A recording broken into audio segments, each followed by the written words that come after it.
How did you get started with CZW? Because you had like quite a run over there for a while as well. So being friends with Sammy, he would always put me over, and they were doing, what was it? Best of the Best.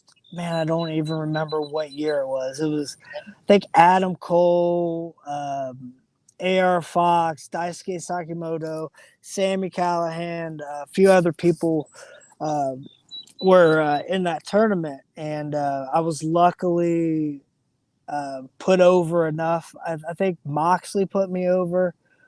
Sammy and Drake Younger put me over to DJ. I was like, DJ, book Jake, like he's awesome. Fucking he, because I think I was just breaking off my singles stuff. As throughout my career, I tried to break out so many times from the pack and just doing single stuff, doing stuff on my own.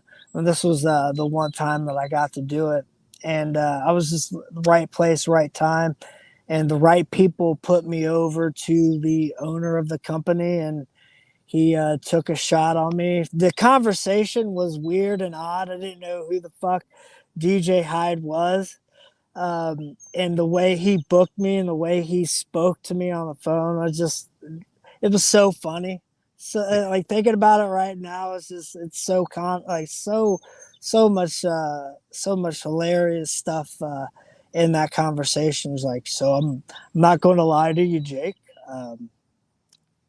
Only reason why I'm booking you is because Sammy, John, and Drake put you over. I don't even know who you are. And I'm like, well, fuck me then. Thanks, bud. Thanks. What am I, the What a shop way to fucking welcome liver someone over to your here? promotion, bro. Eh? Way to fucking welcome me. And we discussed pay and did everything. Drake came, picked me up, went to the ECW arena. I was warming up, and DJ comes up to me and he goes, I don't know, who are you? Oh, get the I'm fuck. like, are you? I'm Jake Crist. I was like, but don't worry. By the end of the night, you're gonna know who the fuck I am.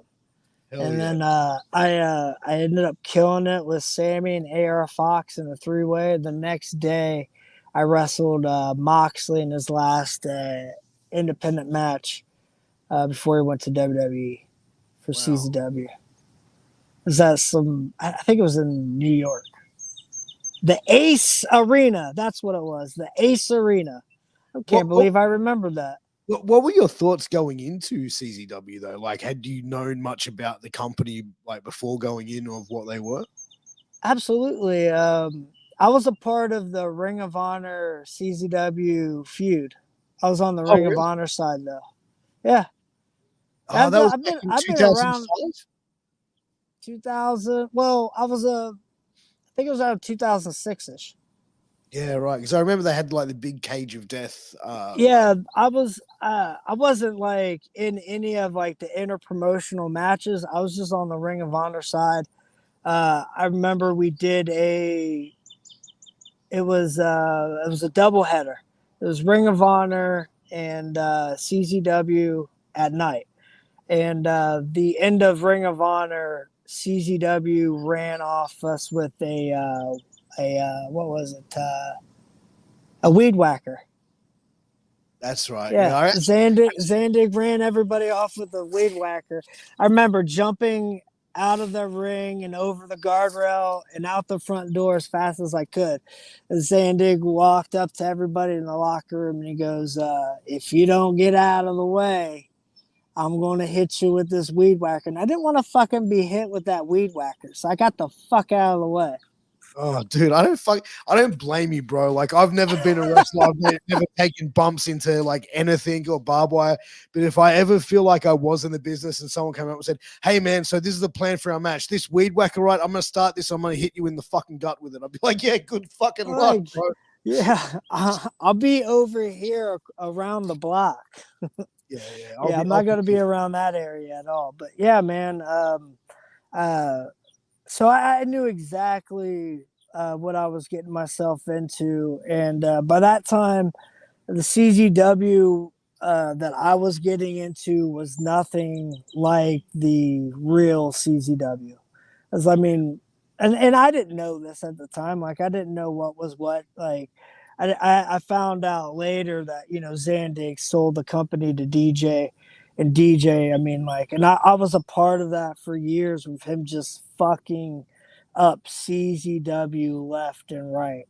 I remember him going through Booker after Booker and just changing the Booker's stuff and matches that they had going on, like the day of the show. Him putting himself on the show, and it was just like I remember Sammy talking him out of like DJ, just go one show without booking yourself. Like you don't need to be on the show. Like you're not over like you think you are. Like you got the wrong kind of heat. You got the go away heat. People don't want to see you. Just distance yourself all out of the company and just fucking sit back and collect the money, because that's all he had to do with CZW was wipe off those letters, wipe off that logo, and he would have had something special. Yeah, and I feel like CZW over the years went from having such a loyal roster of people to eventually just having guys that they weren't CZW guys, right? So for years, it's like, oh, there's always been CZW guys, Danny Havoc, Wife Beater Lobo, Messiah, all these guys from back then. I think John Moxley, Drake Younger, those were kind of like the final days of that to a certain extent. And then it was just like CZW was just like, okay, we're just bringing in indie guys. Here's a kind of a name guy, bring him in. You know what I mean? Like it just felt like there was no roster of CZW performers. It was just independent wrestlers on a CZW show.